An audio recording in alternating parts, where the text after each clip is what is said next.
salve galera, sejam bem-vindos mais uma vez aqui ao canal do Professor Chagas e hoje para mais uma live, a live de Geohistória de Goiás, tá certo? Para você que vai prestar todos esses concursos que estão abertos, que vão cobrar aí a matéria, a realidade étnica, política, social, econômica e sucessivamente do estado de Goiás. Então essa aula vai servir para todos esses concursos, tá certo? Já quero convidar você aí a acompanhar conosco aí, que essa aula vai ser bem produtiva.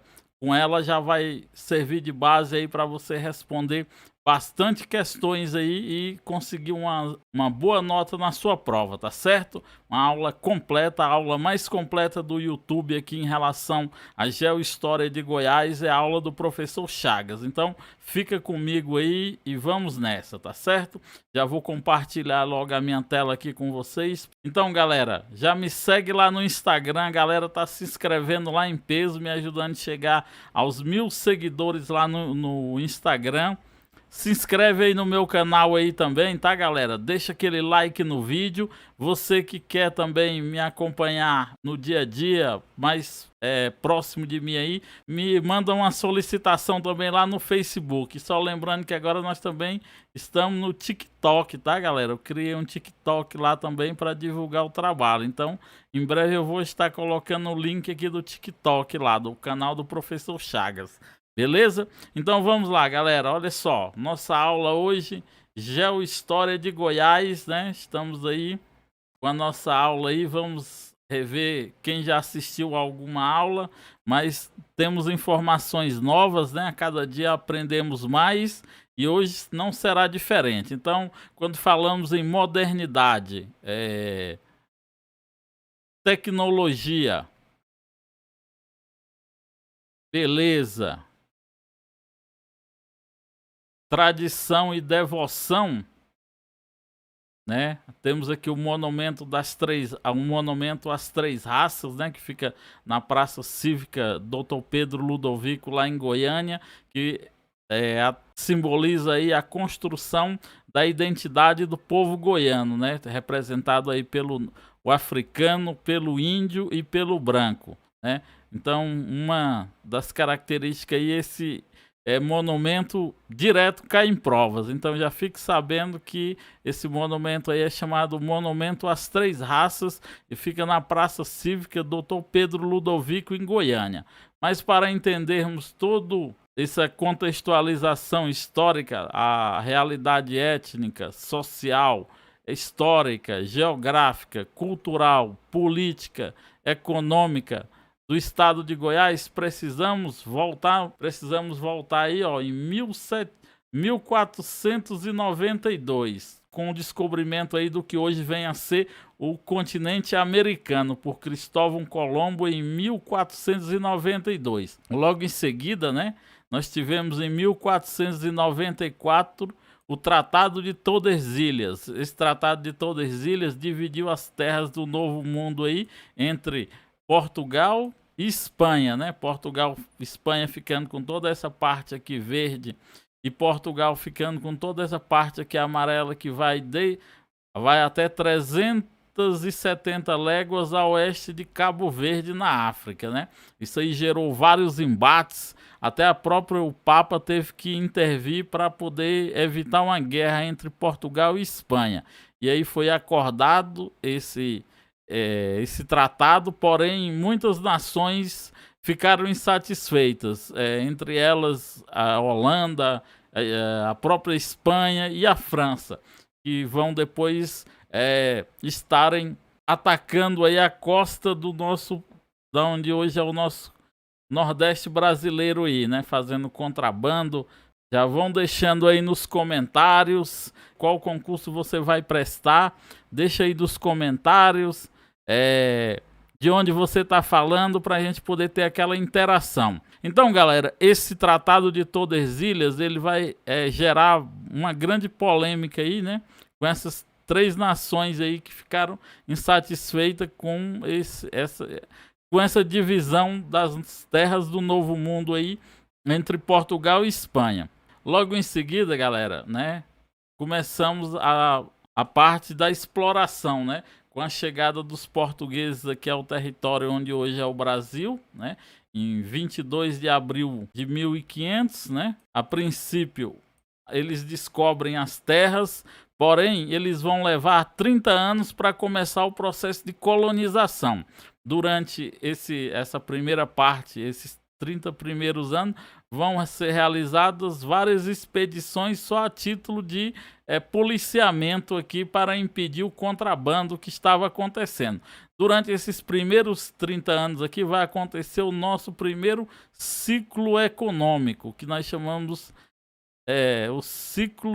primeiro ciclo econômico, que é o ciclo do pau-brasil, né? Quando os franceses, os espanhóis faziam esse contrabando aí, trocavam várias bugigangas com os índios pelo pau-brasil. Então, em 1530, vai vir a primeira expedição de fato com o propósito de povoar aqui essas terras, né? Ocupar, antes que outros países venham e ocupem as terras, né? Que por direito pertencia a Portugal.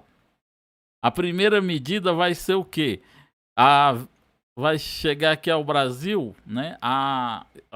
Temos aqui o período colonial, né? Que nós entendemos que vai de 1500 a 1822, né? E durante esses 30 primeiros anos aqui foram realizados vários ataques por nações estrangeiras. Os espanhóis vão descobrir ouro nas suas terras aqui, nessas partes aqui que pertencia à Espanha, e o Brasil até então não encontrou ouro, né? Só vão encontrar posteriormente em Minas Gerais já no século 17. Vai chegar aqui ao Brasil essa primeira colonização, essa primeira expedição de Martim Afonso de Souza em 1530, com a finalidade de combater ao contrabando, né? E fazer também a exploração do território. Eles vão fundar a primeira vila aqui no Brasil, a Vila de São Vicente, né? Onde hoje é o estado de São Paulo. Vão construir o primeiro engenho em São Vicente, posteriormente Pernambuco, depois na Bahia, onde realmente a cana-de-açúcar, a cana vai se dar melhor com o solo. Por quê? Porque a exploração do interior não compensava, né? Eles preferiam ficar limitados somente ao litoral. Então, o Brasil vai ser dividido aí em capitanias hereditárias. Em 1534, Portugal vai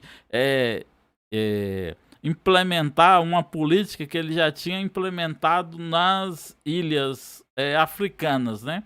Que é dividir em capitanias hereditárias. Então ele vai dividir em 14 capitanias hereditárias e 15 lotes de terras. Alguns historiadores consideram 15 capitanias hereditárias, porém outros consideram só 14, porque tinha uma capitania que era dividida em 2 lotes, né? Então esse senhor donatário que recebia essa capitania hereditária, ele tinha algumas obrigações e também alguns direitos e deveres com a coroa portuguesa. Quando ele recebia um instrumento jurídico, um documento chamado carta de doação, que era um instrumento jurídico, e também o foral, né, que ia ditar os direitos e os deveres do senhor donatário. O senhor donatário, ele tinha algumas obrigações com a coroa portuguesa, que era o quê? Colonizar arraiais e vilas, fazer o policiamento, né, para impedir que os índios atacassem essas vilas, combater os índios hostis à colonização e, a principal, expandir a fé católica. Até porque, para você ser um senhor donatário, você tinha que ter algumas características. Você tinha que ser um homem branco, de muitas posses, né? Ter muito dinheiro para poder financiar tudo isso aí e ser católico.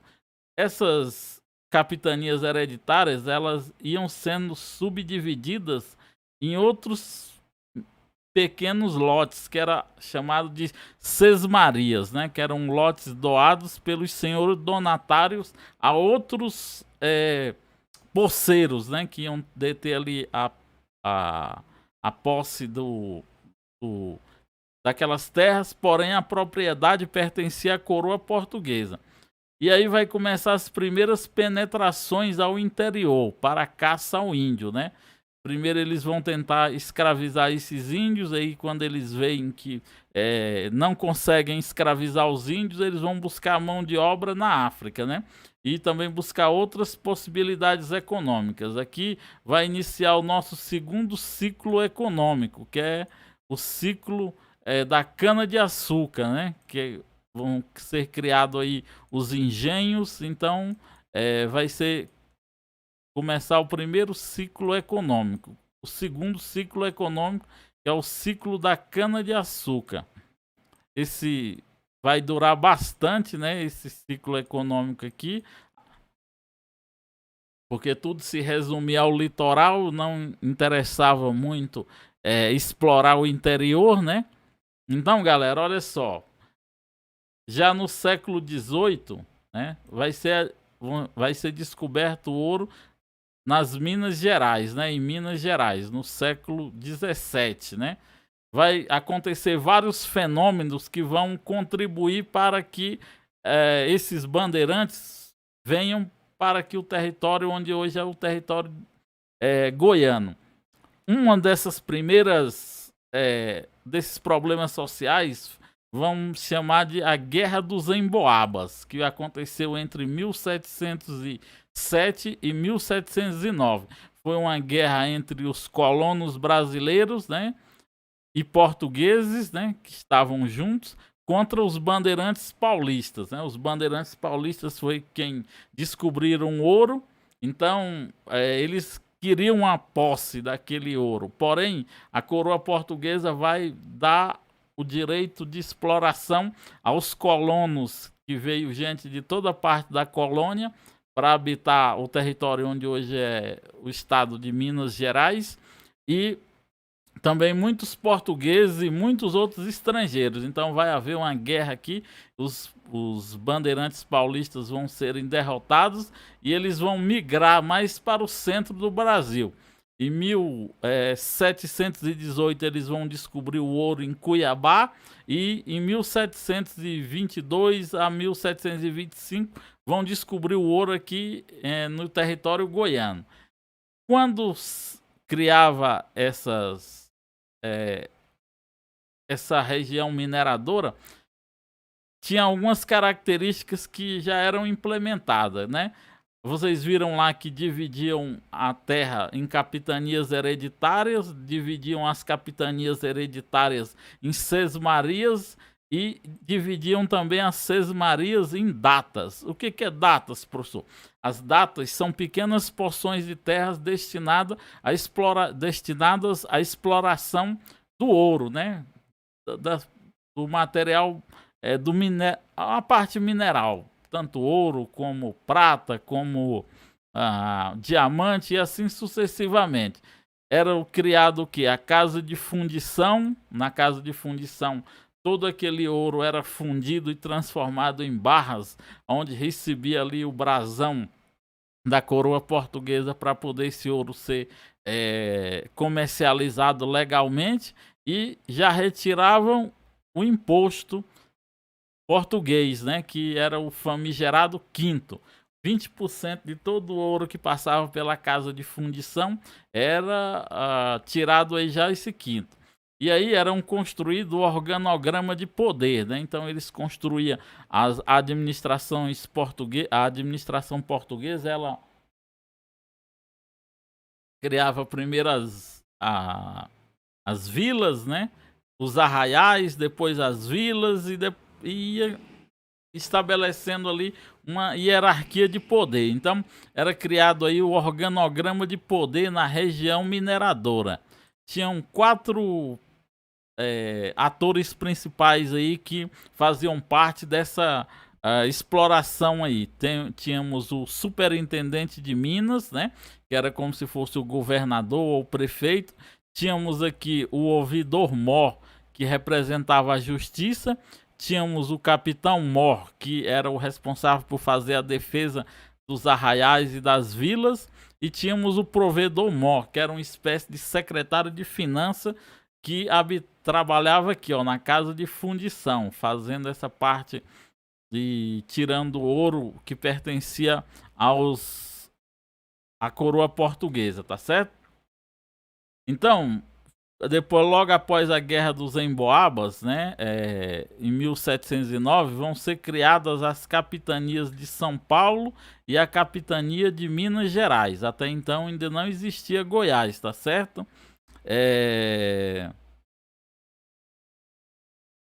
Galera, uma coisa que eles sempre falam nas provas, que vocês devem ficar atentos, eles vão falar para vocês que a bandeira do Anhanguera, né, quando falam do bandeirantismo, foi a primeira bandeira que passou aqui pelo território goiano, mas essa informação está errada. Antes dela, passou aqui, ó, essa bandeira desses caras aqui, ó, a bandeira de Antônio Macedo e Domingo Luiz Graus, ainda no século XVI, ó. 1590 entre 1593, quase 100 anos antes da descoberta do ouro em Minas Gerais, tá certo? E aí, ó, nós tínhamos três movimentos importantíssimos aí nessa exploração do território brasileiro no interior, né? Nós tínhamos as entradas, que eram um financiamento público, né? Eles respeitavam o Tratado de Tordesilhas, né? Aquele tratado lá que dividiu o Brasil e dividiu o Novo Mundo entre Portugal e Espanha, e era financiado pela coroa portuguesa. Eles não podiam ultrapassar aqui a linha do Tratado de Tordesilhas para não criar um problema diplomático aí com a Espanha. E já tínhamos as bandeiras, que eles eram particulares e não respeitavam o Tratado de Tordesilhas, né? Então eles invadiam as terras espanholas, destruíam as missões jesuíticas, né? Que nós vamos falar aqui mais adiante, ó. Nós temos aqui algumas configurações do território brasileiro. Nós temos aqui a primeira configuração das capitanias hereditárias. Temos aqui quando foi representado aqui a hegemonia de São Paulo, né? Depois temos aqui quando foi desmembrado, aí foi desmembrado aqui essa parte que pertencia a Minas Gerais, aqui assim, e foi criada a capitania de São Paulo e a capitania de Minas Gerais. Posteriormente, já em 1824, vai ser, né, desmembrado aí, a configuração do mapa já em 1824.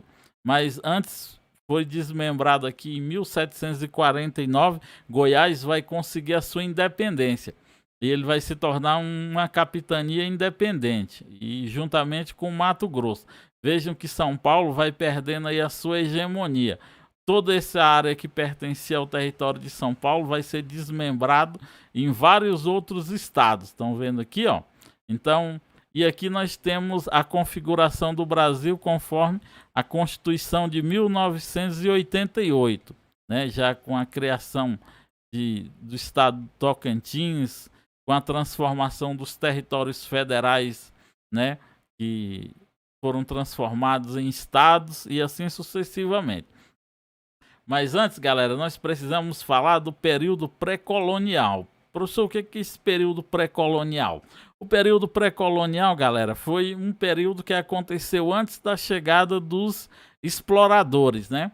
Dos desbravadores. Vai começar com esse cara aqui, ó, o que nós chamamos de o Homem do Paranaíba. Esse Homem do Paranaíba, ele já habitava mesmo, tipo 2.500, 3.000 anos antes da chegada dos portugueses, ele já habitava aquela região, às margens do Araguaia, ali entre o Pará e Tocantins, ali mais ou menos. Esse homem aqui, ele já era um caçador e coletor, né? Caçador e coletor, e já desenvolvia uma agricultura rudimentar, mas ele já era não era mais um homem, só um caçador e coletor. Aqui nós temos as principais nações indígenas que habitavam aqui o território onde hoje é o estado de Goiás. Nós temos aqui os Avas Canoeiros, os Tupis Guaranis e os Tapuias. Os Tapuias eram diversas nações indígenas e por eles serem muitos hostis à colonização, eles foram chamados por esse nome aqui, é uma forma pejorativa, Tapuias. Galera, olha só, esse índio aqui, ó, ele tá usando um óculos. Por que, professor, que ele tá usando um óculos, se não existia óculos nessa época? Isso aqui, galera, eu quero falar para vocês, isso aqui é o que nós chamamos de anacronismo histórico. Anacronismo histórico é o quê? É quando nós tentamos anacronismo, deixa eu anotar aqui. Anacronismo histórico. O anacronismo histórico é quando nós tentamos impor a nossa moral, os nossos costumes atuais às circunstâncias daquela época, né? Por isso julgamos muitos bandeirantes pelas crueldades, pelas barbaridades que eles fizeram, mas nós não podemos, assim, nós não concordamos, né, de forma alguma com isso, mas também não podemos sermos extremistas e julgar a moral daqueles caras que eram um outro tempo, era uma outra época em que eles faziam isso, porque também eles eram atacados, né? Não estou defendendo aqui os bandeirantes, só estou trazendo aqui uma ideia, porque pode vir uma questão falando sobre isso, anacronismo histórico, e é bom que vocês saibam. Então,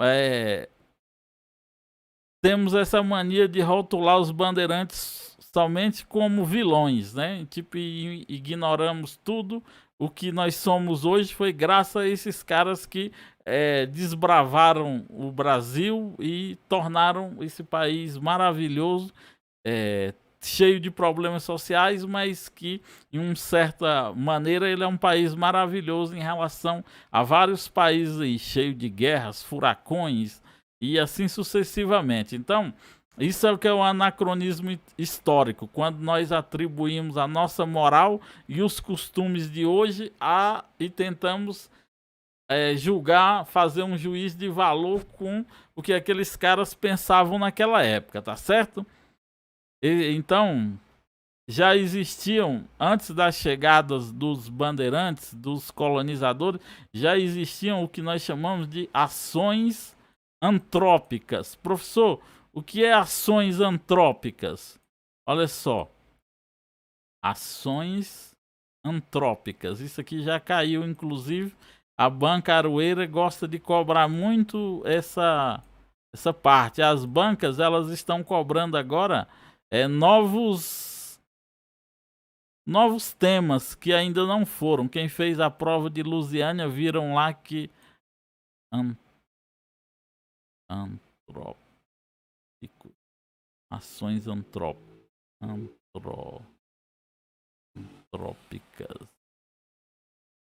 Foram cobradas lá uma bibliografia totalmente diferente do que vinham sendo cobradas antigamente, temas diferentes. Então, nós percebendo isso, temos que evoluir também e acompanhar o que as bancas agora estão cobrando. Então, olha, ações antrópicas são o que? Ações humanas de modificação da natureza. Então já existiam essa, porque esse homem do Paranaíba, ele já fazia uma certa agricultura rudimentar e também já trabalhava a cerâmica, beleza? Então, olha só, inicia-se no fim do século 17, né, a exploração do Centro-Oeste.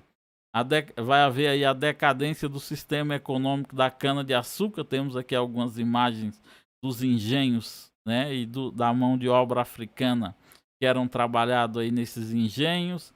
Temos aqui mais algumas imagens, né, com a descoberta do ouro em Minas Gerais e em Mato Grosso, né, que foi o contrário, que primeiro foi descoberto em Mato Grosso e depois em Goiás.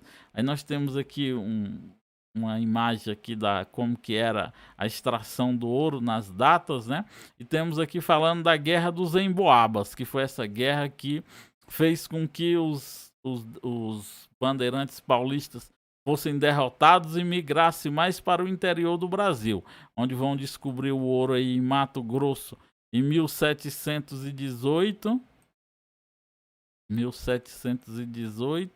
e depois vão acabar descobrindo o ouro aqui em 1722, né? Antes disso, o Anhanguera Pai já tinha descoberto o ouro, que é onde vai nascer, mas o ouro mesmo, de fato, só foi descoberto entre 1722 e 1725, tá?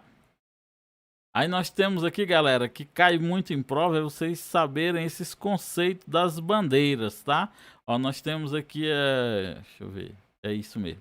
Nós temos aqui as bandeiras e os seus conceitos, ó. Temos a bandeira de apresamento, a bandeira de prospecção e a de sertanismo de contrato. A bandeira de apresamento era aquela que tinha a finalidade de aprisionar os índios, né, e fazer a guerra justa que eles falavam, que era contra aqueles índios hostis à colonização. Tínhamos as bandeiras de prospecção, que era aquela que buscava ouro e pedras preciosas e as chamadas drogas do sertão, né, as plantas medicinais. Quando nós falamos aqui, ó, prospecção, lembrem dessa palavra aqui, ó, prospecção, que é parecida com prosperidade, busca de ouro, prosperidade, busca de ouro e drogas do sertão. E também o sertanismo de contrato. Essas bandeiras do sertanismo de contrato era que era responsável por destruir os quilombos, né? Que eram a primeira manifestação contra a escravidão que aconteceu aqui no Brasil, quando os negros fugiam das fazendas e refugiavam no meio das matas e criavam verdadeiras sociedades. Aqui em Goiás mesmo houve vários desses quilombos, né? Inclusive quando o próprio Dom Marco Noronha chega aqui em Goiás, ele mesmo vai se prontificar a destruir esses quilombos. Tínhamos também, galera, as descidas. As descidas eram embarcações. Eram os jesuítas, né, que visavam catequizar os índios. A bandeira do Anhanguera Pai, olha só, como eu falei lá, ela passou aqui, ó, em 1682, né? O pai tem o Anhanguera Filho e o Anhanguera Pai. Então, nesse momento aqui, ele vai encontrar um pouco de ouro, né? Ele encontra, e é aqui aonde vai nascer o mito do Anhanguera, que é quando encontra o ouro aí na região do Rio Vermelho, aos pés da Serra Dourada, na antiga cidade de Goiás, ou Vila Boa, que vai nascer o mito do Anhanguera. Professor, o que é o mito do Anhanguera?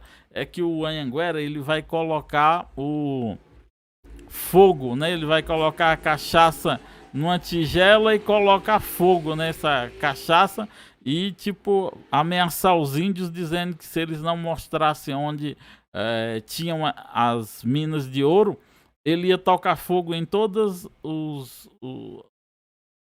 as fontes de águas desses índios, né? E aí os índios acabam que enganam ele, mostram só um local onde tem pouco ouro, né? E ele vai perceber ali no pescoço das índias as pepitas de ouro, e vai fazer essa coisa, e aí os índios vão chamá-lo de Anhanguera, que quer dizer diabo velho ou alma velha, né? E depois vem o seu filho, o Anhanguera Filho, em 1722. Na época dessa expedição aqui, esse Anhanguera aqui, o filho, ele tinha 12 anos. E o pai dele já trouxe. Ele já sabia onde estava, mais ou menos, a região onde estava o ouro. Então, em 1722, ele volta a São Paulo, né, e anuncia o achado das minas de ouro de aluvião. Presta atenção nessa palavra aqui, ó, galera. E sempre cai na prova. O que é ouro de aluvião? O ouro de aluvião era aquele ouro que era encontrado às margens dos rios, tá? De fácil acesso, né? Não tinham técnicas avançadas de exploração de ouro ainda, e eles pegavam o ouro somente ali na superfície, né? Aquele ouro que ficava nas margens dos rios. E ele volta, né? Então, quando ele volta de São Paulo, ele volta já com a carta do rei, sendo considerado agora o superintendente das minas. Aí aqui nós temos, ó, as entradas e as bandeiras. Aí vamos conhecer aqui os objetivos, né? O objetivo dessas expedições foram buscar a mão de obra indígena. Então a primeira dessas expedições eram buscar a mão de obra indígena, igual eu falei para vocês, e fazer a guerra e a escravidão de muitos indígenas hostis à colonização. Então essa aqui, ó, nós estamos falando do que? A bandeira de apresamento. Lembra que eu falei para vocês lá que tínhamos 3 tipos? Essa aqui, ó, que fazia era a guerra de a bandeira de apresamento. Apresamento já está praticamente falando, aprisionamento, tá? Apresamento.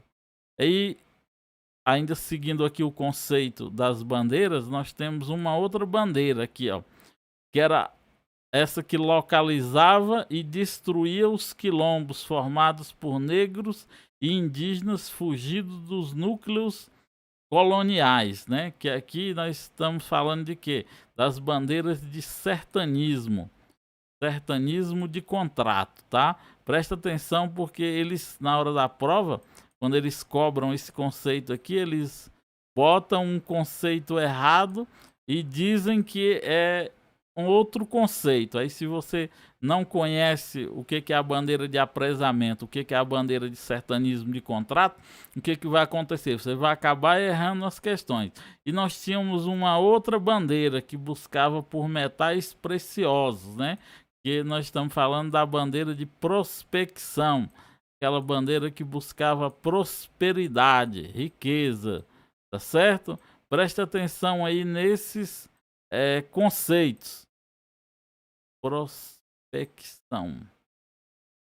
Geralmente isso aqui despenca em prova. Quase toda prova cai uma questãozinha falando sobre essas bandeiras, beleza?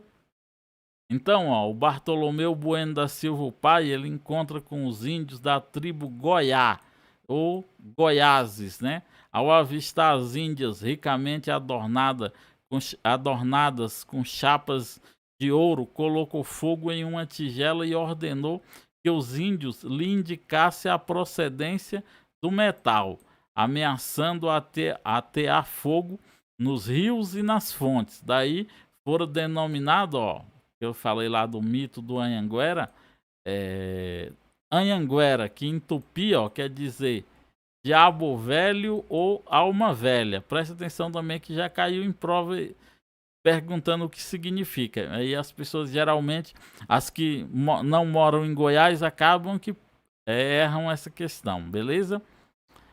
Outro tema que geralmente cai, galera, é sobre o nome do estado, né? O nome do estado, ele origina-se da denominação da tribo indígena Guaiás, né? Ou Goiáses, né? Que por corruptela se tornou Goiás, né? Vem do termo tupi Guaiá. Presta atenção aqui, ó, galera, o significado da palavra Goiás. O que significa? Indivíduo igual, gente semelhante e da mesma raça. Isso aqui caiu inclusive numa das questões da prova da prefeitura de Goiânia. Uma questãozinha que aparentemente parece tão boba, mas ó, é aquela questão que o examinador vai dar para você pegar e correr pro abraço. Se você não sabe, você perdeu uma questão dessa, já vai te colocar muitas posições abaixo dos demais concorrentes, tá? Hoje em dia, o nível de dificuldade das provas estão altíssimo. Quanto mais você conseguir uma nota melhor, não vá para a sua prova com a ilusão de nota mínima. Eu vejo direto nos grupos, qual é a nota mínima? Aí então não vá nesse pensamento, vá pensando, eu vou gabaritar essa prova. Vou tirar uma nota acima de 80% para que eu possa ficar no número de vagas de ampla concorrência. Beleza? Pensa positivo, pensa dessa forma, que aí as coisas vão dar tudo certo na sua vida, beleza? E aí, galera, ó, os paulistas, né, Bartolomeu Bueno da Silva, né, aqui estamos falando do filho, né, o Anhanguera Filho, junto com João Leite e Domingos Rodrigues do Prado. João Leite, galera, era o genro do Anhanguera Filho, tá? Inclusive temos o, né, lá em Goiânia, Rio, né, João Leite, que é uma homenagem a esse bandeirante aqui, tá? E eles aí, em troca de isenção de impostos pelas passagens dos rios da região, por 3 gerações e outras vantagens, eles saem de São Paulo. Eles saíram de lá em 1722 para descobrir as abundantes lavras de ouro em 1725, tá, galera? Lembra que eu falei para vocês entre 1700 ou 722 e 1725, beleza? Então, o Anhanguera, como ficou conhecido, ele conseguiu encontrar e explorar o ouro nas margens do Rio Vermelho em 1725. Então, o Anhanguera foi de fato o primeiro que veio com a intenção de colonizar aqui o estado, né, de estabelecer a colonização. Primeiro ele vai fundar o povoado da Barra, né, e depois o Arraial de Santana. Olha só, esse Arraial de Santana ele vai passar por algumas trocas de nomes até chegar a se tornar a cidade de Goiás. Então, com a grande quantidade de ouro que foi extraído nas minas, o Arraial, por sua importância econômica para a coroa portuguesa, ela vai ser elevada à categoria de vila, né? Aí, na categoria de vila é que vai se estabelecer aquele organograma de poder, né? Com o superintendente de Minas, o capitão Mó e assim sucessivamente. Então, ele vai ser elevado aí à categoria de vila e em meados de 1750 foi denominada Vila Boa de Goiás, tá? Então aqui ó, temos a evolução, Arraial de Santana, Vila Boa de Goiás, Goiás Velho e hoje atual cidade de Goiás. Aí nós temos aqui uma ilustração de como era naquela época e aqui os casarões históricos da cidade de Goiás. Temos aqui também, galera, olha a figura icônica da nossa Cora Coralina, que você também precisa saber sobre ela, porque na prova de Goiânia caiu, na prova de Iporá, se não me engano, caiu, e as pessoas acabam errando a questão. Então vamos entender. Algumas informações sobre o município de Goiás, tá? Que também caiu na prova da prefeitura de Goiânia. E as bancas agora estão cobrando direto. E é preciso que vocês saibam as informações sobre o município. O município de Goiás ele é um município brasileiro. Ele foi a antiga capital do estado. E homônimo. O professor, o que é homônimo? Que tem o mesmo nome tanto na grafia como na pronúncia, tá? Ele tornou-se um centro turístico que permite praticamente uma viagem ao tempo do Brasil colonial. Então, vejam só, a importância da cidade de Goiás, historicamente, né? Ainda hoje ela é cobrada como questões de prova. E outra coisa que aconteceu, ó, em 2001, o Centro Histórico de Goiás foi declarado Patrimônio Mundial por sua arquitetura. Isso aqui também, galera, ó, caiu na prova de Goiânia. Por qual motivo a cidade de Goiás foi considerada um patrimônio histórico? Então, foi pela sua arquitetura barroca peculiar, né? Por suas tradições culturais e seculares, pela sua natureza exuberante, né? Que o circunda. Na cidade, todos os anos, presta atenção aqui, galera, ó, que pode cair na sua prova. Acontece o FICA, né? O Festival Internacional de Cinema e Vídeo, né? Que tem a participação de vários outros países, da África, da Europa, da América e da Ásia, beleza? E aqui, ó, nós temos a nossa Cora Coralina. Cora Coralina, galera, era um pseudônimo, ou seja, era como se fosse um nome artístico. Ó, caiu isso aqui na prova de Goiânia, querendo saber o nome dela.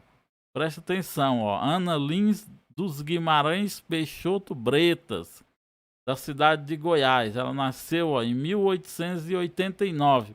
O que estava acontecendo em 1889? Estava acontecendo a proclamação da República. Então ela nasceu no ano da proclamação da República e faleceu em 10 de abril de 1985.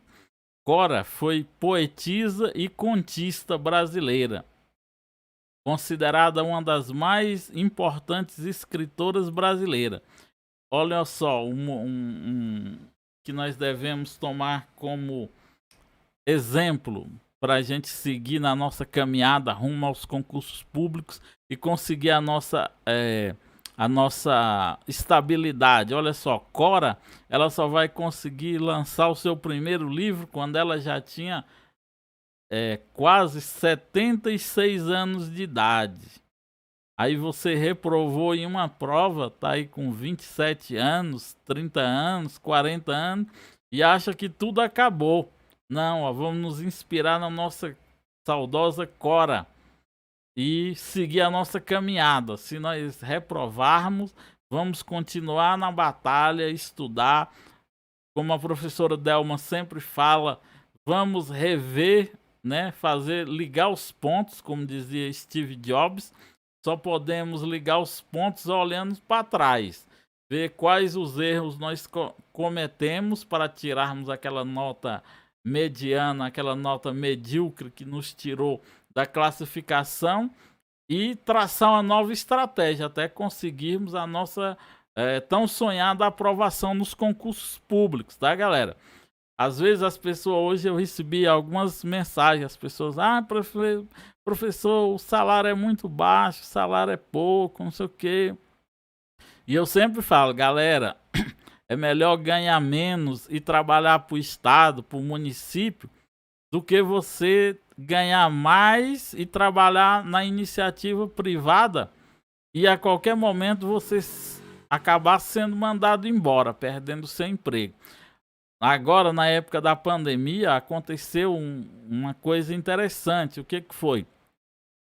Quem trabalhava na iniciativa privada teve que aceitar que seu salário fosse reduzido, teve que fazer negociações para poder se manter no emprego.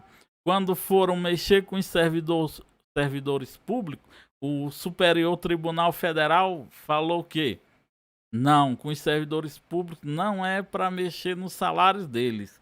E aí muitos deles passaram os 2 anos durante a pandemia, principalmente os professores, sem trabalhar, assim, indo à aula, depois houve aula remota, mas sempre em casa e recebendo o seu salário integralmente. E assim foram com todos os servidores públicos, não mexeu com o salário de ninguém. Tá? Então essa é a importância de você ter a sua estabilidade. Os salários, galera, é inicial. Com o tempo ele vai aumentando. Dá para você construir uma carreira dentro do serviço público municipal. E você vai ficar bem. Por exemplo, você vai prestar para um concurso de nível fundamental, nível médio. Com isso você vai ganhar confiança. Você vai falar, caramba, eu consegui passar. E aí o que é que vai acontecer? Você vai lutar para agora conseguir o seu cargo de ensino médio. Se você já tem faculdade, vai tentar passar no cargo ao qual você se formou, que é o mais justo.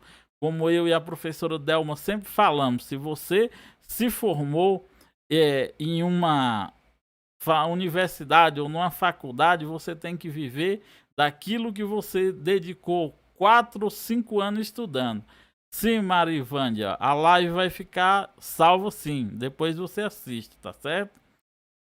Então vamos lá, galera, dando continuidade. Então, ó, preste atenção no nome da Cora. Então, olha só, até o ano de 1749, eu já falei, Goiás não existia. O território pertencia a quem? A capitania de São Paulo.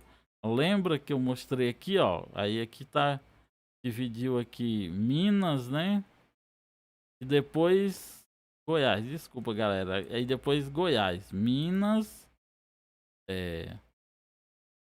Minas, Goiás, São Paulo vai ficar bem pequenininho aqui, ó. Aí vai vir Minas, Goiás e Mato Grosso aqui, que vai ser dividido nos dois, Mato Grosso e Mato Grosso do Sul. E aqui nós temos, né, o mapa depois, e aqui nós temos, galera, Dom Marco Noronha. Quem foi Dom Marco Noronha? Dom Marco Noronha foi um aristocrata português que exerceu vários cargos na administração pública portuguesa, né? Ele é considerado o primeiro governador do estado de Goiás, né? Que ele foi o primeiro. Dom Marco Noronha depois vai receber o título de Conde dos Arcos, tá? Por devido aí os seus trabalhos prestados e a sua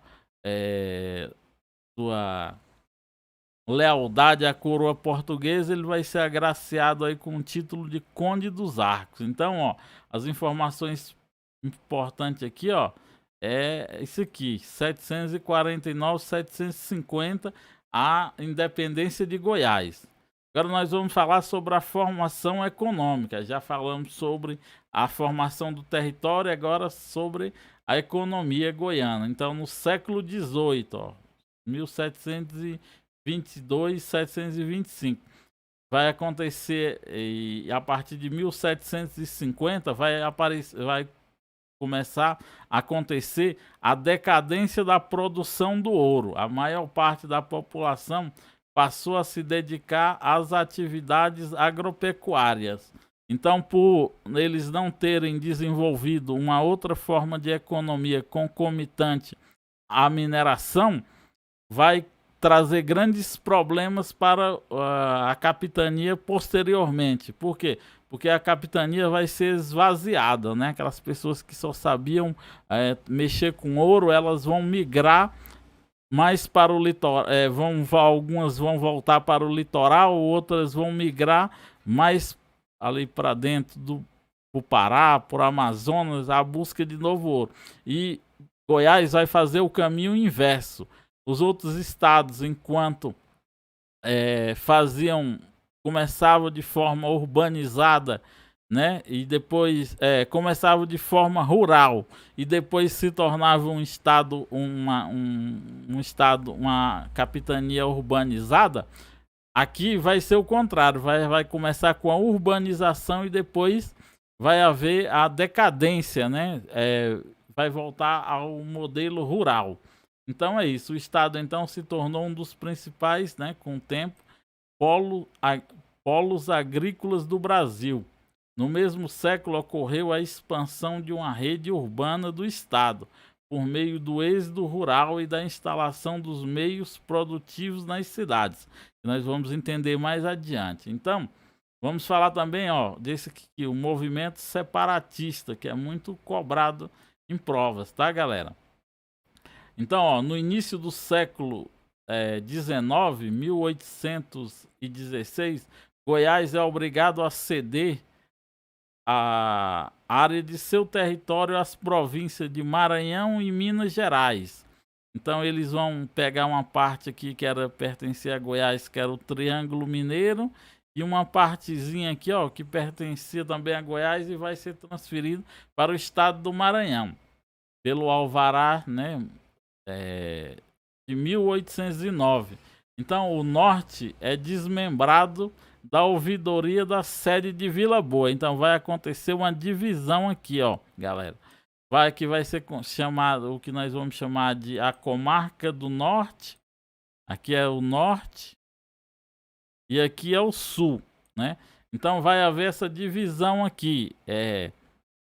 Essas cidades que ficavam aqui próxima a Minas Gerais, elas vão progredir. Cidades como Rio Verde,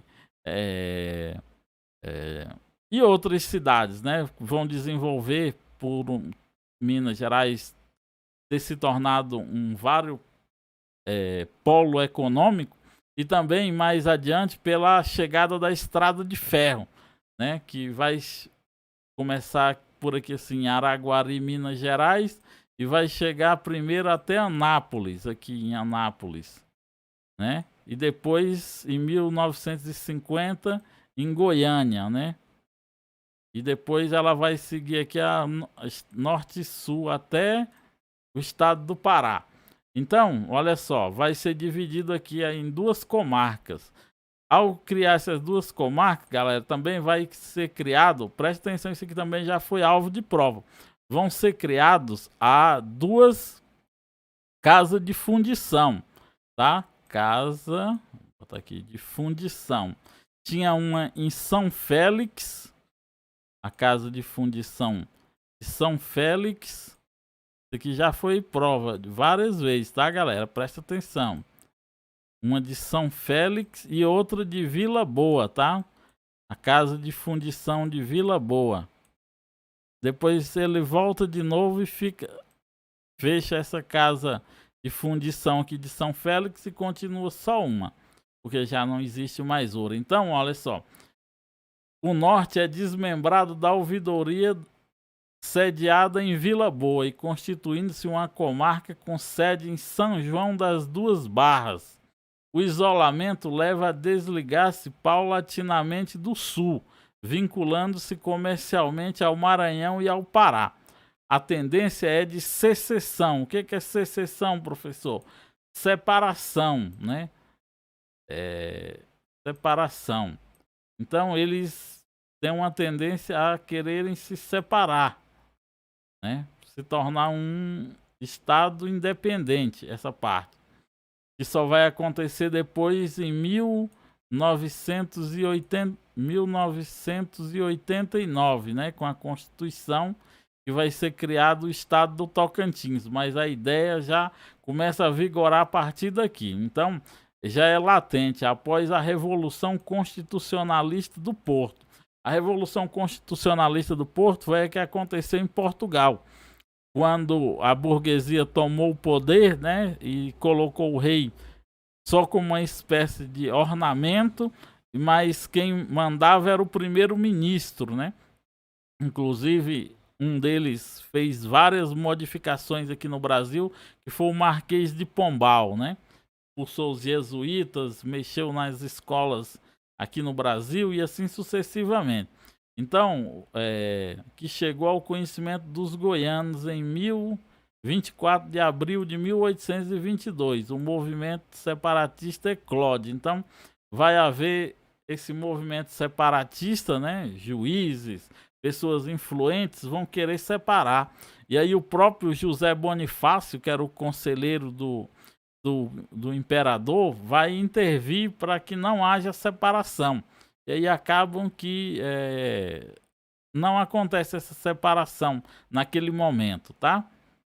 Durante o período monárquico, né? Nós vimos lá o período colonial, agora durante o período monárquico. A partir da década de 1860, a província progride economicamente devido ao crescimento do rebanho, né? Que eu expliquei para vocês, e da agricultura. Cidades, né, que ficavam mais ao sul, ali no sudoeste goiano, próximo à divisa com Minas Gerais, né, vão começar a se desenvolver.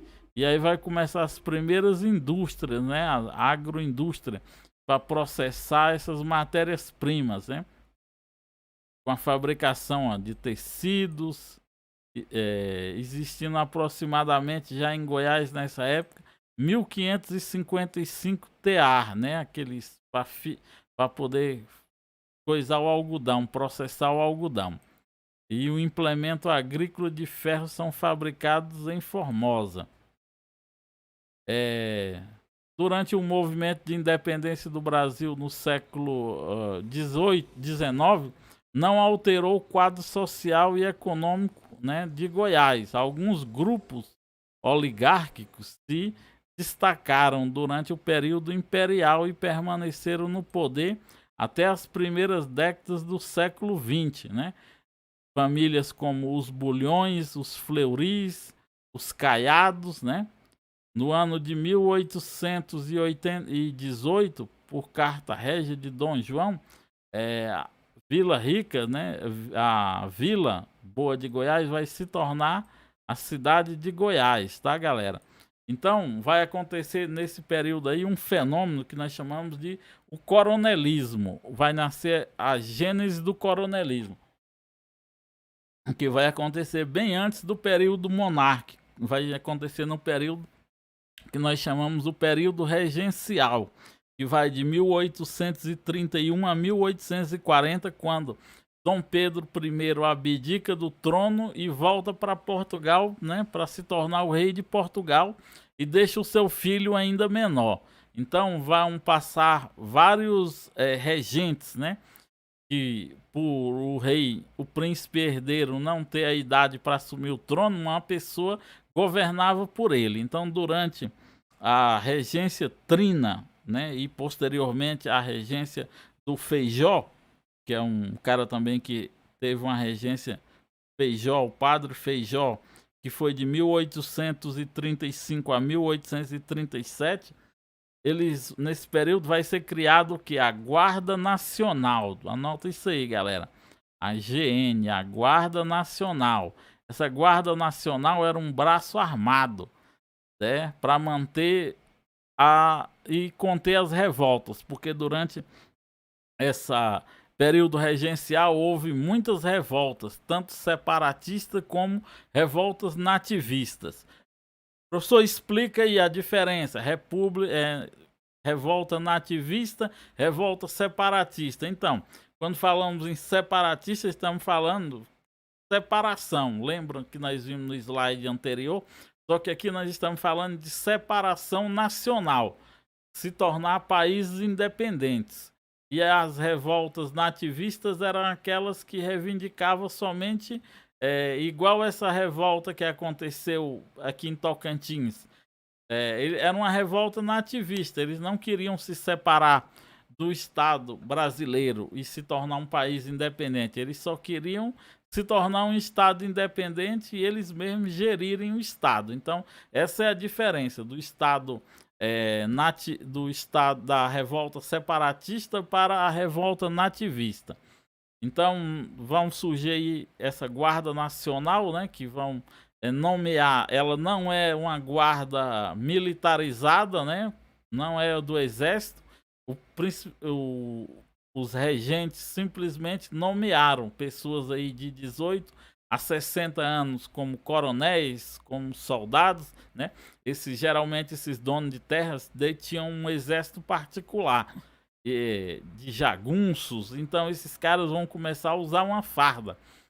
Vejam que nas fotos mostram que o exército usava um uniforme azul, os dragões, enquanto que a Guarda Nacional usava um uniforme todo preto, né? Tipo, mais e aí eles usavam dos mais variados métodos para coagir a população, principalmente para eleger os seus afiliados, né? Usavam até mesmo da violência, porque o voto não era secreto, o voto era aberto, então o próprio coronel ficava lá na mesa e a pessoa ia ter que votar. E aí o coronel sabia em quem aquela pessoa votou. Se você não votou no candidato do coronel, você tinha as pernas quebradas, ou eles tomavam suas terras e te expulsavam dali. Então vai nascer esse fenômeno aí do coronelismo, que vai se acentuar mesmo durante o período republicano, né? Logo após aí os primeiros anos da República aí, que em 1889, né, vai haver aí o golpe de Estado que vai transformar o Brasil numa república, né? Eles vão abolir a monarquia. E em 1930 vai subir ao poder Getúlio Vargas, né? Que vai chegar ao poder e vai destituir essas oligarquias, né? Que se mantiveram no poder aí, tanto durante o período imperial, regencial, imperial e posteriormente no republicano, né, na República Velha. No final do período monárquico, do final do período monárquico até 1930, e de 1889 aí aqui, ó, é o que nós chamamos de República Velha ou República do Café com Leite. O povoamento se intensifica graças à atividade agrícola e à construção das ferrovias. Lembra que eu falei para vocês que chegou as primeiras linhas de ferros a cidade de Araguari, Minas Gerais, e em 1911, 1913 vão começar a ser instalados os primeiros trilhos aqui já na província de Goiás, né? E aí vão surgir novos povoados, novos municípios, né? Vão ser construídos aí às margens dessas ferrovias e dessas estações de trem, né? E como já tinham desenvolvido uma nova forma econômica, vão migrar muitas pessoas aqui para essa região. Aí nós temos aqui, ó, a história da Estrada de Ferro em Goiás. A Estrada de Ferro Goiás, ela foi uma ferrovia do governo federal. Ao princípio, ela era do governo federal, mais tarde ela é incorporada a essa empresa aqui, a RFFSA, né? Com aproximadamente 480 quilômetros de extensão e 30 estações, né? Que ligava a cidade de Araguari, no estado de Minas Gerais, a cidade de Goiânia, no estado de Goiás, né? Então, olha só, de 1911 vai chegar em Goiânia em 1950, tá? Presta atenção nisso aí. Então, aqui mais falando sobre a história. Depois vocês printem aqui e leiam direito, tá? Para a gente poder avançar e nossa aula não ficar tão grande, porque as aulas do professor Chagas são aulas completas.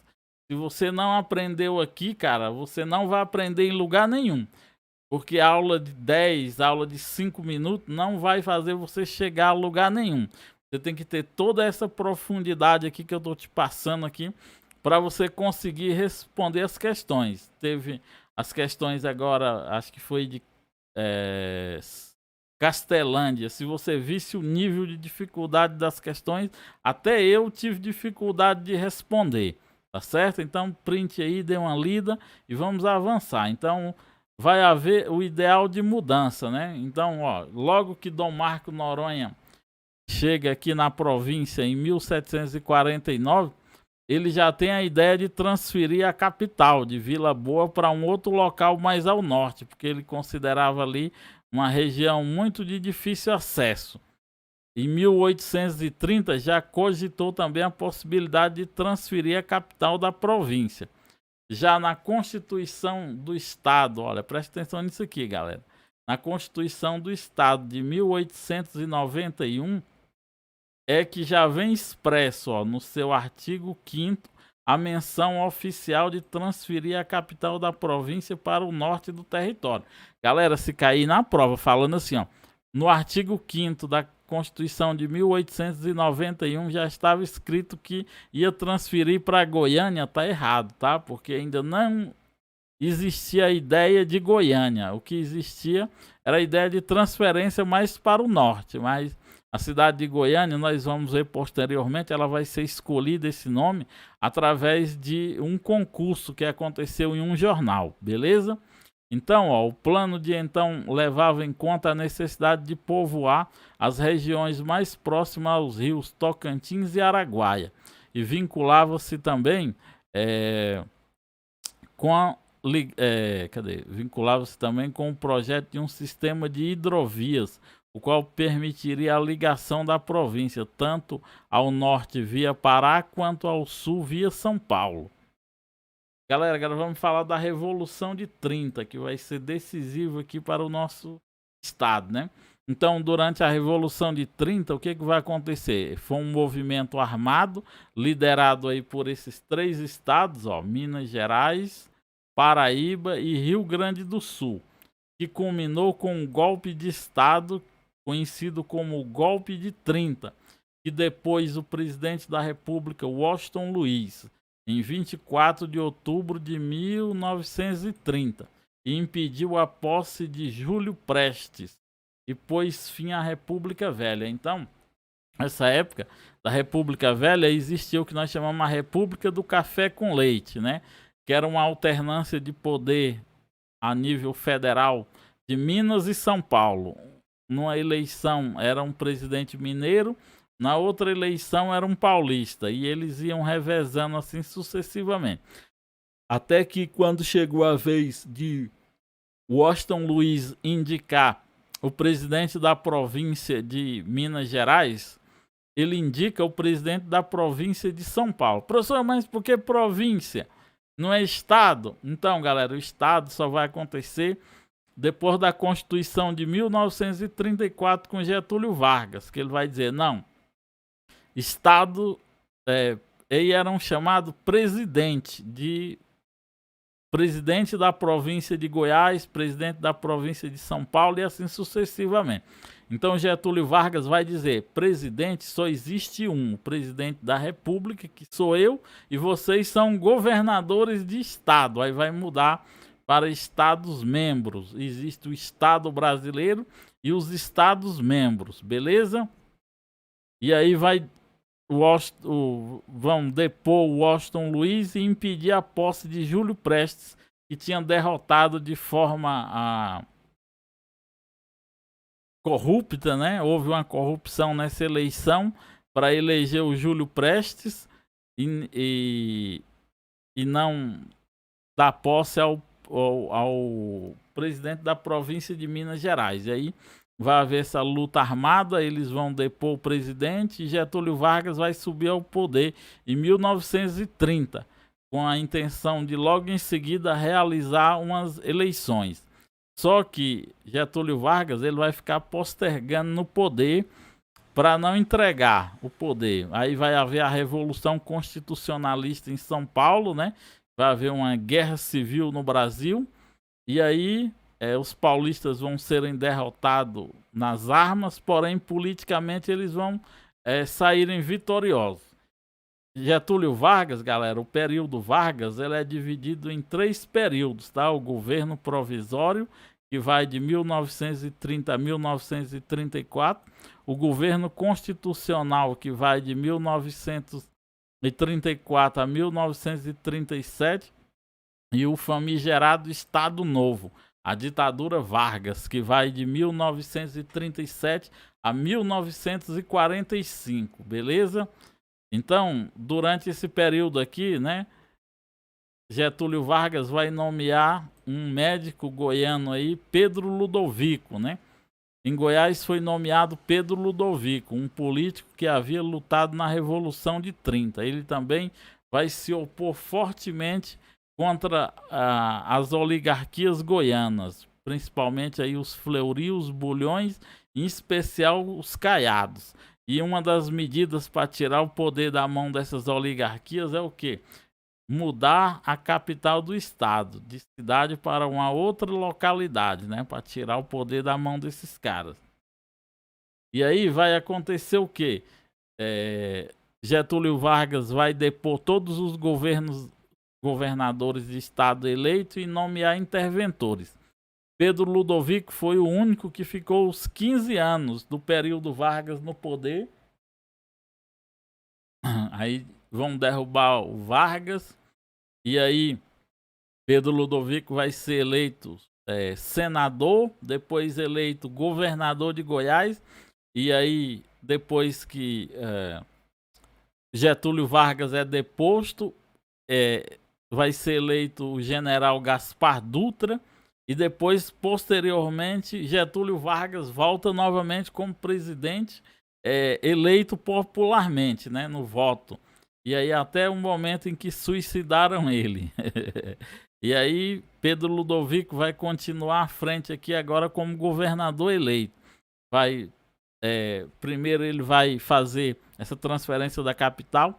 Em 1932 ele vai criar uma comissão para examinar 3 critérios que eram necessários para se estabelecer a nova capital, que era as condições topográficas, a acessibilidade do local,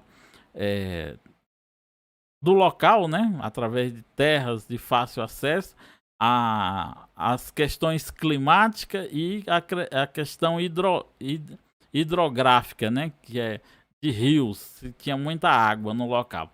E aí Em 1933, essa comissão começa de fato a agir, e vão decidir achar um local, né? Onde hoje é o bairro do Ipiranga, a Chácara Ipiranga, a Fazenda Ipiranga, que existia lá, que tinha todas essas características para se tornar a capital do estado. Então, vai haver uma votação com Pedro Ludovico, e aí vai ser nomeado para a chefia dessa comissão Dom Emanuel, em 1930. Então, vai ser decidido. Em 1937 vai haver o decreto de transferência de alguns órgãos já, porque eles queriam, antes de eleger a Assembleia Legislativa, que poderia dar maioria para a oposição, Pedro Ludovico dá uma canetada e transfere alguns órgãos já para a nova capital, temendo aí que o partido de oposição ganhasse a maioria. E aí o que vai acontecer? Vai acontecer um concurso cultural, né, que é promovido aí por um jornal chamado Social, que aí tinha dois nomes sugeridos, o nome Petrônia, que pertencia a uma homenagem a Pedro Ludovico, Petrônia, que quer dizer Pedro, quer dizer pedra, e Petrônia, né, em homenagem a Pedro, e Goiânia, que era uma cidade que era uma citação de um poeta goiano. Então, a maioria votou por Petrônia, mas não se sabe o porquê, né? Petrônia teve 37 votos, enquanto Goiânia teve 10 votos. Mas aí Pedro Ludovico, por questões que até hoje os historiadores não sabem, vai preferir o nome Goiânia. E aí, em 1942, vai haver o batismo cultural, né? E a transferência de fato para a cidade de Goiânia, beleza? Durante aí 1937, quando Vargas esteve aqui para ver as obras no estado, ele vai lançar um projeto aí chamado A Marcha para o Oeste. Esse aqui também cai muito em concurso, tá, galera? A Marcha para o Oeste era o quê, professor? Era o quê? A Marcha para o Oeste era uma política, né, engendrada aí pelo governo Vargas durante o Estado Novo, tá? Ela vai de 1937 a 1945, a fim de desenvolver e integrar as regiões. Galera, presta atenção, ó. Eles sempre botam aqui, ó, integrar as regiões Centro-Sul. Não é Centro-Sul, é Centro-Oeste e o Norte do Brasil, que até aquele momento apresentavam uma baixa densidade demográfica, bem diferente do que ocorria na região litorânea brasileira. No início da década de 40, praticamente 43 milhões dos habitantes do país estavam concentrados no litoral e viam o interior do próprio país como algo exótico. A região ela não passava de uma enorme e inexplorada mancha na geografia brasileira. Então Getúlio Vargas vai promover, né, essa vinda de pessoas, principalmente de paulistas, mineiros e alguns nordestinos, né? E o Getúlio Vargas tinha uma grande máquina de propaganda, o DIP, o Departamento de Imprensa e Propaganda, que era fortíssimo nas rádios, né? E incentivava essas pessoas a virem aqui para habitarem aqui a região. E aí vai haver a separação, né, galera? De fato, que nós falamos lá. Então vai haver a separação, né, do estado do Tocantins, né, em 1988. Ó, presta atenção para vocês fazerem a ligação, ó. Em 1988, que vai ser com a Constituição Federal, que vai ser desmembrado aí do estado de Goiás, né? Nós temos aqui a sede do Palácio Araguaia em Tocantins, né? A sede do governo. Só lembrando que eu vou fazer a aula, tá, galera? Da Geohistória de Tocantins para a SEDUC Tocantins. Você que vai fazer o concurso lá para professor da SEDUC, 5.000 vagas. Eu vou fazer essa aula aí, tá? Então temos aqui alguns objetivos, aí vocês leiam aqui depois, tá? Eu vou pular aqui. Então agora nós vamos falar sobre a geografia do estado, tá? primeira sobre a modernização. A modernização. Nós temos aqui, ó, o tripé da modernização do Estado, que é o quê? A agricultura, a urbanização e o aumento da demografia, né? Como nós vimos lá, algumas cidades ao norte, ao sul do estado vão progredir economicamente, né? Vão construir várias cidades ao longo das margens das rodovias e das estações, e com isso vai haver um grande aumento demográfico, principalmente com a construção de Goiânia e de Brasília. Aí aqui, ó, nós temos o que nós chamamos de a modernização da agricultura, né? Agricultura, modernização no campo. Ela vai acontecer principalmente nos anos 70, durante o regime militar, né? Que vai haver um processo de mecanização da agricultura e pecuária, com grandes fazendas, né? Principalmente naquelas cidades ali ao leste e ao sul, né? Principalmente ao sul. Cidades como Rio Verde, Itumbiara, Jataí, Catalão vão se desenvolver de forma exponencialmente, né? E vai haver essa transformação com essa agricultura aí mecanizada, né? Que nós chamamos de agricultura, que vai haver a expansão da fronteira agrícola, o aumento das terras cultivadas, né? São técnicas que aumentaram a produção e a qualidade dos produtos, como a soja, o algodão, o arroz, o milho, o café e a cana-de-açúcar. Eles utilizavam o que nós chamamos de agricultura intensiva. Preste atenção nesse termo. O que é agricultura intensiva, professor? A agricultura intensiva é aquela que faz uso de pequenas porções de terra, porém usa máquinas pesadas, usam defensivos agrícolas, usam calcário para poder fortalecer a terra, né? E aí vai haver a criação das agroindústrias que vão processar as matérias-primas produzidas aqui nessa agricultura intensiva, e vai ser gerado aí o que nós chamamos de o cinturão verde. O cinturão verde, galera, são pequenas cidades que ficam que abastecem aí Goiânia, né? Tipo com verduras, frutas e até mesmo pequenas quantidades de gado de corte, fazendo técnica das mais avançadas tecnologias. E temos a agricultura extensiva, que é aquela agricultura prejudicial ao meio ambiente, que vai fazer uso de cada vez mais de grande quantidade de terra, não repõe os nutrientes da terra, usam queimadas e causam grandes problemas ambientais para a natureza, né? Aí nós temos aqui, ó, com as construções de Goiânia e Brasília, respectivamente, e as construções das rodovias interligando o país. Galera, olha só, na época dessas construções, hoje nós temos a pensar que o transporte, né, o modal goiano, os transportes goianos são realizados mais por ferrovias, mas não. Elas são realizadas por rodovias. Juscelino Kubitschek, né, foi um dos maiores implementadores de rodovias aqui. Ele fez essa rodovia 060 e fez essa que vai daqui de Brasília a Belém, que chamamos de Belém-Brasília, né? E aí isso gerou um fluxo migratório sem precedentes, né? Daquele pessoal lá que eu falei, ó, mineiros, paulistas e muitos nordestinos, causando um inchaço nas grandes cidades, tá? Então, olha só, aqui nós falamos de urbanização. Então, diversos fatores contribuíram aí, ó, para o aumento da demografia, que são o aumento populacional, que foi a construção de Goiânia, projetado para 50 mil habitantes. Hoje ela conta com mais de 1,5 milhão de habitantes, tá? Goiânia. A criação das colônias agrícolas, né, com a marcha para o oeste.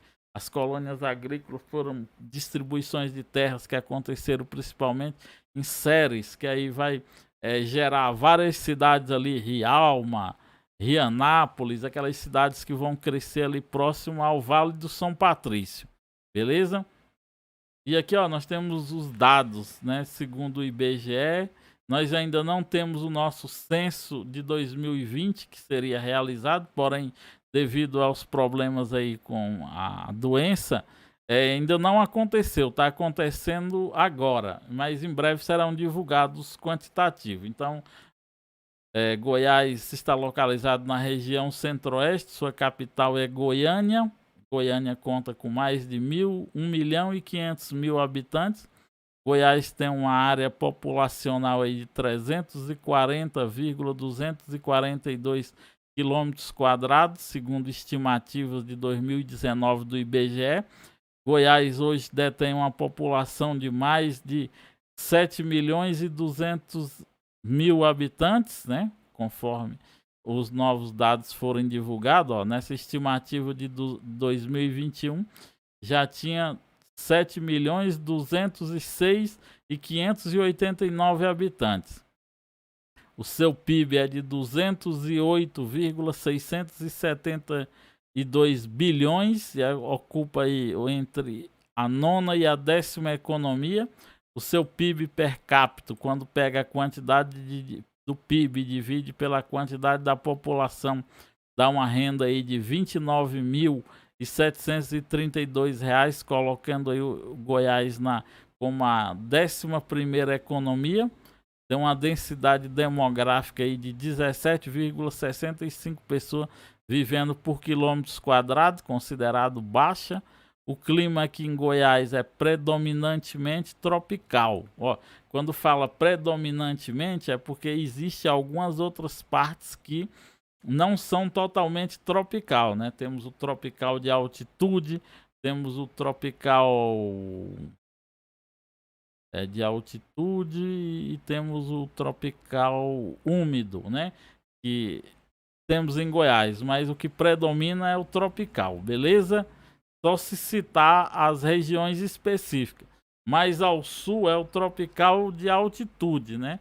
Um tropical úmido. Se não falar a localidade, tipo Anápolis, Brasília, Lusiânia, Cristalina, é esse clima tropical de altitude. O restante são clima tropical mesmo.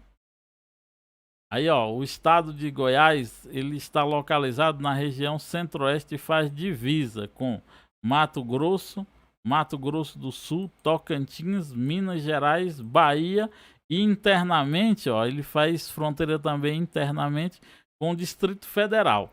Se não tiver o Distrito Federal, também tá certo, tá? Só preste atenção para não confundir outros estados. Geralmente eles colocam Pará.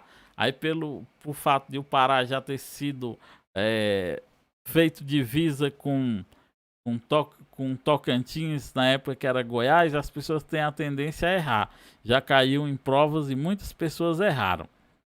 Aí o estado, né, ele tem um relevo privilegiado, né, que apresenta aí uma baixa declividade e não impede a ocupação, tá? Isso aqui já caiu em prova, tá, galera? E muito menos prejudicando ou influindo significativamente nas mudanças climáticas. Depois vocês leiam aqui o slide. A hidrografia, isso aqui também despenca em prova, tá, galera? Despenca. Parabéns aí a você que até agora ainda está aqui comigo. Vamos lá, firme. Depois você vai revisar, anotar os principais pontos. Ó, essa hidrografia que despenca em prova. Caiu na prova da SEDUC. Quem fez SEDUC? Bota aí Professor, eu lembro que caiu na SEDUC. Uma questão falando sobre isso. Então, já caiu em SEDUC, caiu na Prefeitura de Goiânia. Então, você tem que saber as principais bacias hidrográficas de Goiás, que são a bacia do Rio Paraná, Tocantins, Araguaia e a bacia do São Francisco. O Rio São Francisco, ele não nasce em Goiás, né? Ele nasce na Serra da Canastra, em Minas Gerais, porém os rios que formam o Rio São Francisco, os afluentes, nascem em Goiás, tá? E aqui nós temos os rios mais importantes de Goiás, que são o Rio Aporé, o Araguaia, o Paranaíba, o Rio Vermelho e o Rio Corumbá. O clima de Goiás, ó, é tipicamente tropical, aquilo que eu já tinha falado, marcado por duas estações, ó, presta atenção nesses conceitos aqui, bem definida, uma quente, uma úmida, e uma mais amena e seca, né? Então ela é dividida aí nessas duas estações, que ela é quente e amena e úmida e mais seca, tá? Já a vegetação do estado ela é composta, ó, pelo cerrado. Quando falar de vegetação, vocês lembrem do cerrado. O estado de Goiás contempla uma das maiores diversidades da fauna, da flora do Brasil. Aqui, ó, sobre a vegetação. Presta atenção, galera, que isso aqui, ó, despenca nas provas, tá? Para você saber os conceitos do que é a vegetação, ó, domina as formações florestais, conhecida como Mato Grosso. A maior parte, ó, esse conceito aqui está no livro do Santilê, e já caiu em várias provas, inclusive na prova da Prefeitura de Goiânia. Ó, marque isso aqui para você não. E caiu agora também na prova da Prefeitura de Lusiânia, falando sobre isso aqui, ó. Com árvores e arbustos de galhos tortuosos, cascas grossas, folhas cobertas e por pelos e raízes muito profundas. Essas são as características do cerrado e que geralmente vai cair na sua prova. Preste atenção, decora esse conceito aqui que a probabilidade de vir uma questão é muito alta, tá? Depois vocês acabam de ler aqui, tá bom? Eu vou adiantar para a gente ganhar tempo aqui. Aí nós temos aqui, ó, o mapa de Goiás dividido em mesorregiões, né? E as mesorregiões, e posteriormente ela foi dividida em regiões intermediárias e regiões imediatas. Nós temos aqui, ó, a área da RID, né? Região de desenvolvimento integrado do entorno. Temos a região do entorno aqui em volta do Distrito Federal. E aqui, ó, galera, nós temos, ó, o estado de Goiás possui 246 municípios. Esses municípios estão localizados em 5 mesorregiões, ó. As mesorregiões são o centro goiano, o leste goiano, o noroeste goiano, o norte e o sul goiano. E as regiões intermediárias, ó, presta atenção, mesorregiões são 5, regiões intermediárias são 6, tá? Ó, isso muda os nomes, só presta atenção que aqui fala noroeste goiano, aqui não, é o nome, ó, região de Goiânia, região intermediária de Itumbiara e assim sucessivamente. Em 2017 houve essa mudança, né? Passou de mesorregiões para regiões intermediárias. Porém, ele ainda é cobrado em prova essas mesorregiões. Então, são 6 regiões geográficas intermediárias que formam várias cidades e 22 regiões geográficas imediatas que formam, essas 22 estão dentro dessas 6 aqui, tá? A demografia do estado, nós já vimos lá. O estado é o mais populoso da região centro-oeste. O seu crescimento demográfico está diretamente relacionado com o processo de expansão urbana vivenciado pelo estado ao longo do século XX, por meio da construção, ó, de Goiânia e também do Distrito Federal. Ó, isso aqui despenca em prova. A maior parte da população goiana é formada por descendentes de imigrantes brasileiros, ó, brasileiros, não é de outros países, tá? Que povoaram a região, em especial paulistas e mineiros, e também nordestinos, né? Na atualidade, o estado apresenta um crescimento demográfico consistente, junto com bons índices sociais e de desenvolvimento humano. A maior cidade de Goiás em população é a capital Goiânia, que possui cerca de mais de 1,5 milhão de habitantes. Além da capital, temos outras cidades populosas. Isso aqui caiu na prova de Goiânia, para vocês identificarem, de Goiânia não, de Lusiânia. As cidades com mais de 100 mil habitantes, ó, Aparecida, Anápolis, Rio Verde, Águas Lindas, Goiânia, Valparaíso. Aí lá eles deram os nomes e pediram assim, das menores para as maiores. Aí um monte de gente não entendeu a questão e entrou com recurso, mas a banca não aceitou, tá? Então são essas aqui, depois vocês leiam direitinho aqui. A economia goiana Goiás é um importante polo agropecuário, né? Mas o que destaca é o setor primário, que é representado o quê? Temos o setor primário, o setor secundário e o terciário. Vamos entender aqui, ó. O setor primário é aquele que produz as matérias-primas, né? Que é o mais representativo da economia. Que vai produzir as matérias-primas aí, como a soja, o milho, o sorgo, o tomate. A carne, né? A pecuária e assim sucessivamente. Depois nós temos o setor secundário, que são as agroindústrias, que vão processar e transformar essas matérias-primas em produtos, né? A indústria, aí tem vários modelos. E por último, o setor terciário, que é o setor responsável pelo comércio e serviços, que vão vender esses produtos aqui. Ó, comércio e serviço, que já caiu em prova também, são os grandes empregadores, né? E também temos o setor turístico, que está fora desses três formas de setores, né? Que é um importante gerador de riquezas para as cidades do interior, né? Como Caldas Novas, Corumbá e assim sucessivamente, as cidades históricas. O governo de Goiás, galera, é composto pelos três poderes, né? Como eu falo sempre nas lives, os municípios, eles só têm dois poderes, o poder executivo e o poder legislativo. Mas o estado de Goiás detém os três poderes, assim como a República Federativa do Brasil, tá? Então, temos aí, ó, o poder executivo representado pelo governador. O judiciário compreende a unidade de justiça do estado. Já o legislativo é representado aí pela Assembleia Local, né? Assembleia Legislativa, a LEGO. O estado de Goiás possui, ó, presta atenção nisso aqui que caiu já em conhecimentos gerais, 41 deputados estaduais, já deputados federais são 17 deputados federais, enquanto que senadores, né, são 3.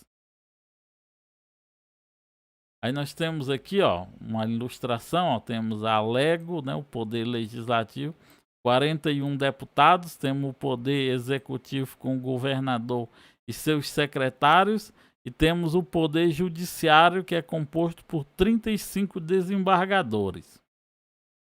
Temos aqui a bandeira do estado, preste atenção, galera, que no concurso de vigilante penitenciário temporário, caiu essa questão aqui, ó, para você citar as características da bandeira de Goiás. E aí as pessoas, por não prestarem atenção, acabaram a maioria errando. Não sabia o número de estrela e nem das listras, tá?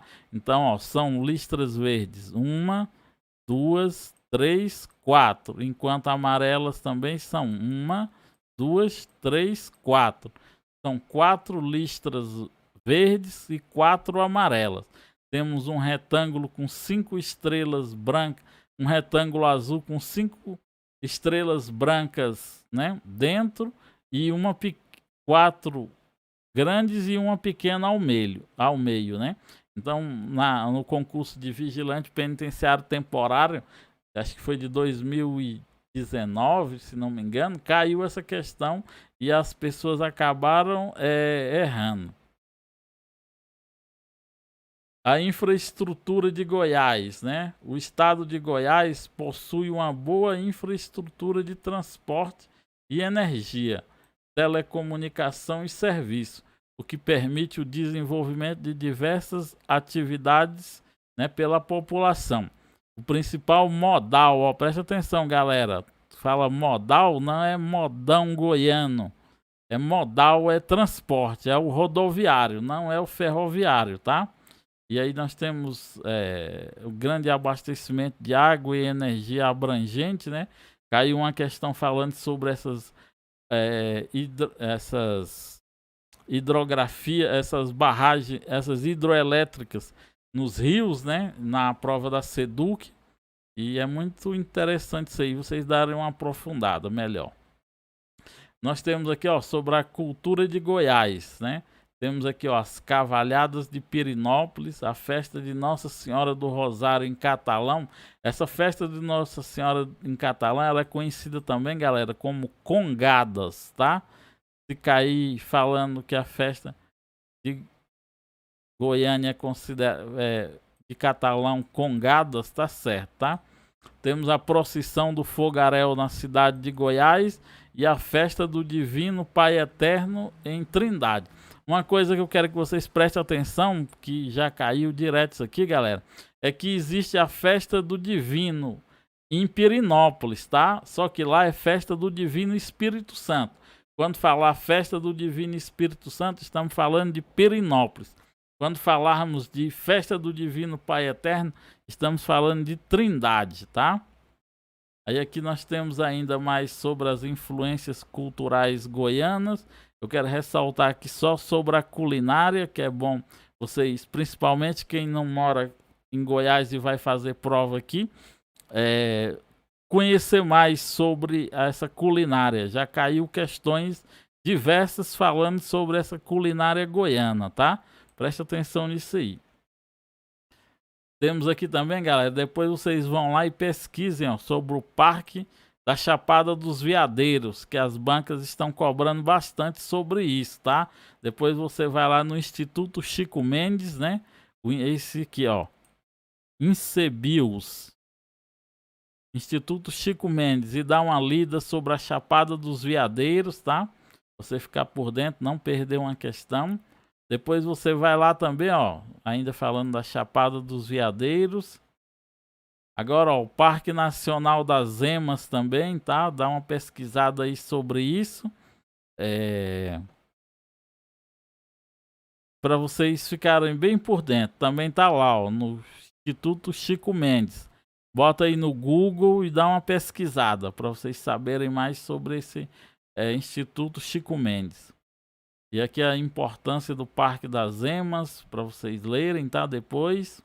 E é isso aí, galera. Todas as nossas fontes de consultas estão aqui, os sites. Depois, se vocês quiserem aprofundar melhor, fiquem à vontade para visitá-los, tá?